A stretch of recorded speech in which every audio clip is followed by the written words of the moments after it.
ఫలాన్ని మిసెస్లో కేంద్ర జలశక్తి శాఖ అత్యవసర సమావేశాన్ని నిర్వహించింది. ఆయా రాష్ట్రాలకు సంబంధించినటువంటి అధికార యంత్రాంగంతో సమావేశాన్ని నిర్వహించి సూపర్ ఎల్నినో ప్రభావం దాని నుంచి బయటపడటానికి సమాజాన్ని ఏ విధంగా మేల్కొల్పాలి అనే దాని మీద వాళ్ళు రివ్యూ మీటింగ్ పెట్టారు. అంతేకాదు అంతర్జాతీయ సంస్థలు అలాగే భారత వాతావరణ శాఖ ఏం చెబుతుంది అనేటువంటి నివేదికలను కూడా వాళ్ళకి అందజేశారు. ప్రస్తుతం భారతదేశ వ్యాప్తంగా దాదాపుగా 38% వర్షపాతం తక్కువగా ఉంది. సాధారణంగా సగటు వర్షపాతం కంటే 38% తక్కువగా ఉంది. టోటల్ భారతదేశ వ్యాప్తంగా 80% వర్షాభావ పరిస్థితులు ఉన్నాయి. అంటే వర్షాలు పడినటువంటి పరిస్థితులు ఉన్నాయి 80% సుమారుగా. ఇది అంతర్జాతీయ సంస్థలు అలాగే జాతీయ వాతావరణ శాఖ చెప్తున్నటువంటి డేటా. ఆ డేటాని ఆయా రాష్ట్రాలకు సంబంధించినటువంటి యంత్రాంగానికి కూడా కేంద్ర జలశక్తి శాఖ అందించింది. దేశంలో ఉండేటువంటి రిజర్వాయర్లు కానీ డ్యాములు కానీ వాటి యొక్క నీటి నిల్వలు ఎంత ఉన్నాయి, వాటిని ఎలా ఉపయోగించాలి అనే దాని మీద ఢిల్లీలో ఎక్సర్సైజ్ జరుగుతోంది. కారణం ఏంటంటే నీటి నిర్వహణ సక్రమంగా లేకపోతే సూపర్ ఎల్నినో ఇచ్చేటువంటి కరువు నుంచి బయటపడటం కష్టం మానవాళి. అందుకే సూపర్ ఎల్నినో ప్రభావం నుంచి బయటపడాలంటే డ్యాములు రిజర్వాయర్లలో ప్రస్తుతం ఉన్నటువంటి నీటిని ఏ విధంగా పొదుపుగా వాడుకోవాలి, ఎలా దాని నిర్వహణ ఉండాలి అనే దాని మీద ఢిల్లీలో జలశక్తి శాఖ సమావేశం నిర్వహించింది. కేంద్రం కొన్ని మార్గదర్శకాలని రాష్ట్రాలకి ఆల్రెడీ ఇచ్చేసింది, మళ్ళీ తాజాగా ఇస్తుంది. కారణం ఏంటంటే ఎల్నినో ప్రభావం. ఇది సహజంగా పర్యావరణంలో జరిగేటువంటి మార్పు. ఈ మార్పు ఎక్కడ జరుగుతుంది? పసిఫిక్ మహాసముద్రంలో జరుగుతుంది. అక్కడ జరిగేటువంటి మార్పు సూపర్ ఎల్నినో అనేది ఆసియా దేశాలకి ఆస్ట్రేలియాకి నీటి కొరతను అలాగే వర్షాభావ పరిస్థితులను తీసుకొస్తుంది ప్రజెంట్. ఎందుకంటే పసిఫిక్ మహాసముద్రంలో ఉండేటువంటి వేడి నీరు దాదాపు 2 డిగ్రీల సెంటీగ్రేడ్ పైగా వేడిగా ఉన్నాయి. అవి దక్షిణ అమెరికా వైపు వెళ్ళిపోయి మేఘాలు అక్కడ వర్షం భారీగా కురిసే పరిస్థితి తీసుకొచ్చాయి. ఆ కారణం చేత ఆసియా దేశాలకి ఆస్ట్రేలియాకి వర్షాభావ పరిస్థితులు ఏర్పడతాయని అంతర్జాతీయ వాతావరణ సంస్థలు చెప్తూ ఉన్నాయి. ఇప్పుడు తాజాగా చూసుకుంటే బాంబేలో కుండపోత వర్షం పడింది, బాంబే మునిగిపోయింది. కానీ మహారాష్ట్రలో కరువు పరిస్థితులు ఉన్నాయని చెప్పి ఇప్పుడు వాతావరణ శాఖ రివ్యూ మీటింగ్లో చెప్తుంది. ఒక ముంబైలో మాత్రమే కుండపోత వర్షం పడింది. ఇప్పుడు మనకి కేరళ, తమిళనాడు, ఆంధ్రప్రదేశ్, తెలంగాణ ఈ రాష్ట్రాలన్నీ కరువు ప్రభావిత రాష్ట్రాల్లోనే ఉన్నాయి. దాదాపు హై రిస్క్ జోన్ల కింద 111 జిల్లాలని ప్రకటించింది కేంద్ర ప్రభుత్వం తాజాగా. ఏదో భారతదేశంలో ఉండేటువంటి అన్నిటిలో కంటే 111 జిల్లాల్ని హై రిస్క్ ప్రాంతాలుగా ప్రకటించింది. దాంట్లో ఆంధ్రప్రదేశ్ ఉంది, తెలంగాణ కూడా ఉంది. ప్రత్యేకించి కొన్ని జిల్లాలు రాయలసీమ అలాగే ప్రకాశం జిల్లాల వరకు వర్షాభావ పరిస్థితులు, కరువు పరిస్థితులు ఉంటాయని చెప్తున్నారు. అలాగే తెలంగాణ కరువు పరిస్థితులు ఉండే అవకాశం ఉంది, వర్షాలు పడవని చెప్తుంది.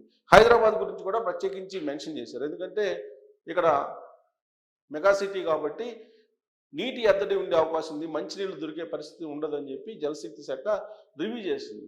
రివ్యూ చేసి వర్షపాతం ఎలా ఉంది, అలాగే రిజర్వాయర్లో శ్రీశైలంలో ఎంత ఉంది, నాగార్జునసాగర్లో ఎంత ఉంది, ఇవన్నీ కూడా గోదావరి జలాలు ఎన్ని ఉన్నాయి, వీటన్నిటి మీద కూడా ఇప్పుడు లెక్కలు వేసి రివ్యూ చేస్తూ ఉన్నారు.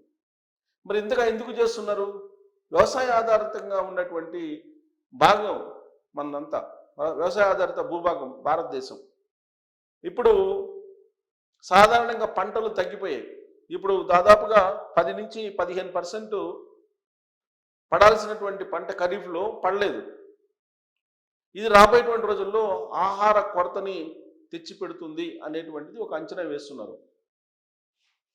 అలాగే విద్యుత్ కొరత ఫేస్ చేయాల్సి వస్తుంది, వాటర్ ఉండదు కాబట్టి విద్యుత్ కొరత వస్తుంది అనేది కూడా రివ్యూ సమావేశంలో చెప్తూ ఉన్నారు. ప్రత్యేకించి ఆహార ధాన్యాల కొరత ఏర్పడే అవకాశం ఉంది అనేది అంచనా వేస్తూ ఉన్నారు. సూపర్ ఎల్నినో అంటే కొన్ని చోట్ల కుంభవృష్టి కురుస్తుంది, దాన్ని క్లౌడ్ బర్స్ట్ అనొచ్చు. ఇప్పుడు చైనాలో పరిస్థితి అదే ఉంది, సోషల్ మీడియాలో తిరుగుతుంది. కొన్ని చోట్ల భారీగా కురుస్తుంది, మరి కొన్ని చోట్ల అసలు వర్షమే పడదు. ఇప్పుడు హైదరాబాద్లో వర్షం లేదు, ముంబైలో వర్షం ఉంది, మహారాష్ట్ర మొత్తం కరువు ఛాయల్లో ఉందని చెప్పి చెబుతున్నారు. ముంబై తప్ప మిగతా ప్రాంతాల్లో కరువు ఛాయలు ఉన్నాయని చెప్పి. సో వాళ్ళు ఇస్తున్నటువంటి రిపోర్ట్ ప్రకారం ఏంటంటే, ఒక యుద్ధ ప్రాతిపదికన ఎమర్జెన్సీలో ఏ విధంగా అయితే సహాయం చేస్తామో ఆ విధంగా తయారు చేయాలి, ప్రణాళిక బిని తయారు చేయండి, ప్లాన్ బిని తయారు చేయండి అని చెప్తున్నారు. ఎందుకంటే వర్షాభావ పరిస్థితులు ఏర్పడితే ఏంటి మీ దగ్గర ఉన్నటువంటి ప్లాను అనే దాని మీద ప్లాన్ బిని తయారు చేయండి అని చెప్పి కేంద్ర ప్రభుత్వం ఆదేశాలు జారీ చేసింది. అది చేసినటువంటి రివ్యూలో మధ్యప్రదేశ్, ఛత్తీస్గఢ్, జార్ఖండ్, మేఘాలయ, బీహార్, మణిపూర్ ఈ రాష్ట్రాల్లో యాజ్ ఆఫ్ నో సాధారణం కంటే 40 నుంచి 76% ఆయా ప్రాంతాలు 40 నుంచి 76% వర్షపాతం తక్కువగా పడింది, వర్షపాతం లోటు ఉందని చెప్పి అనౌన్స్ చేశారు. ఆగస్టు, సెప్టెంబర్లో అంటే ఈ నెల జూలై, ఆగస్టు, సెప్టెంబర్లో పరిస్థితి ఏంటి రాబోయే రోజుల్లో అనేది దాని మీద కూడా రాష్ట్రాలకే తెలియజేసాయి. పంజాబ్, హర్యానా, రాజస్థాన్, మహారాష్ట్ర, విదర్భ ప్రాంతాలు ప్రత్యేకించి మరాఠ్వాడా, విదర్భ ప్రాంతాల్లో తీవ్ర కరువు రాబోతుంది అని చెప్పి హెచ్చరిస్తుంది. ఇప్పుడు మొత్తం గత ఏడాదితో పోలిస్తే వరి, పప్పు ధాన్యాలు సాగు 20% పడిపోయింది వర్షాభావ పరిస్థితుల కారణంగా. అందుకే మొత్తం భారతదేశాన్ని ఒక యూనిట్గా తీసుకుని ఏం చేయాలనేది ఆయా రాష్ట్రాలకి కేంద్ర ప్రభుత్వం ఆదేశాలు జారీ చేస్తుంది.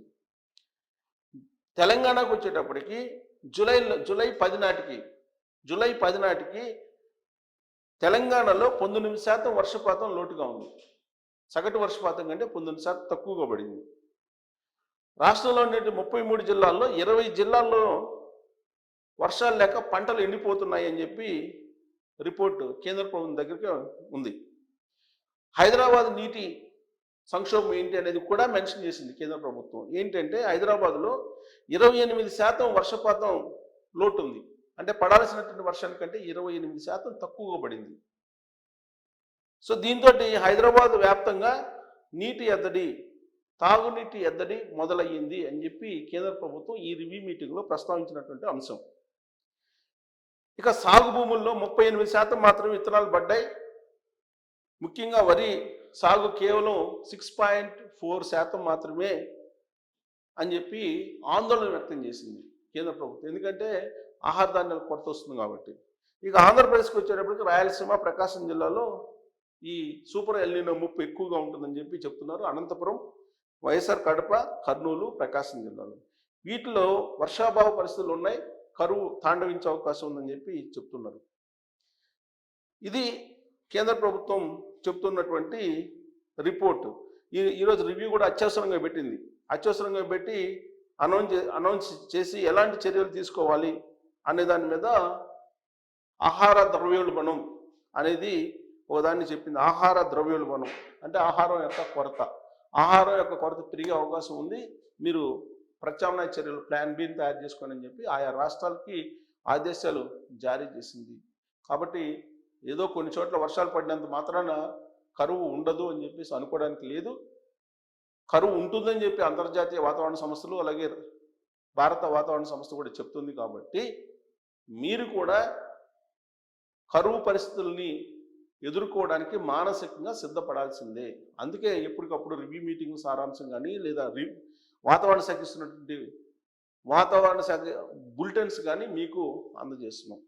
సో దీని మీద మీరు కామెంట్ చేయొచ్చు. Thank you.